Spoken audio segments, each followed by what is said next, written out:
गीता हमें सिखाती है कि मानसिक शांति और जीवन के बाद मोक्ष की प्राप्ति के लिए यह आवश्यक है कि हम अपनी इच्छाओं को नियंत्रण में रख सकें।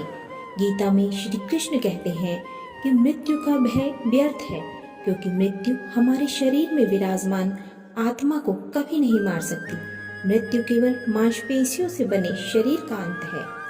कर्म करना सबसे महत्वपूर्ण बात है और व्यक्ति को पूरी निष्ठा और विश्वास के साथ कार्य करना चाहिए, जबकि काम करते समय परिणाम का भय और फल की उम्मीद करना बेकार है। ईश्वर हर क्षण हमारे साथ है और कण कण में विद्यमान है। अपने मन में दूसरों के लिए बुरे भाव या बुरे विचार रखना ही हमारे अपने विनाश का कारण है। इसीलिए इन बुरे विचारों को अपने मन से दूर रखना चाहिए।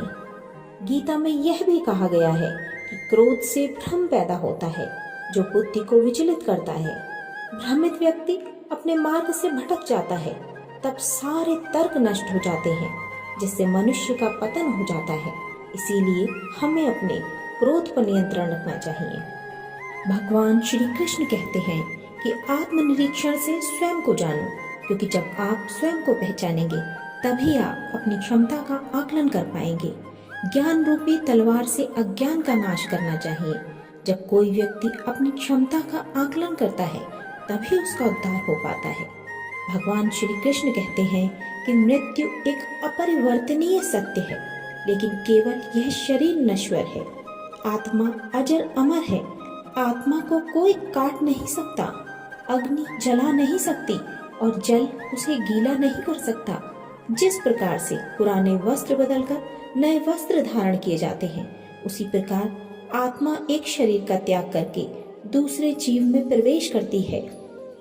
मनुष्य के भीतर सुख और आनंद का वास है, लेकिन मनुष्य उसे स्त्री में, घर में और बाहरी सुखों में ढूंढ रहा है। मनुष्य इंद्रियों के अधीन है, इसीलिए उसके जीवन में विकार और परेशानियां आती हैं।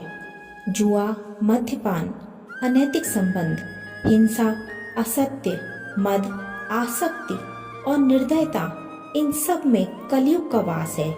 इसीलिए इसका दूसरा नाम घोर कलयुग है।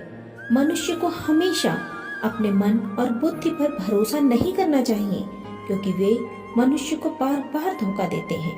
स्वयं को निर्दोष मानना बहुत बड़ा पाप सिद्ध होता है।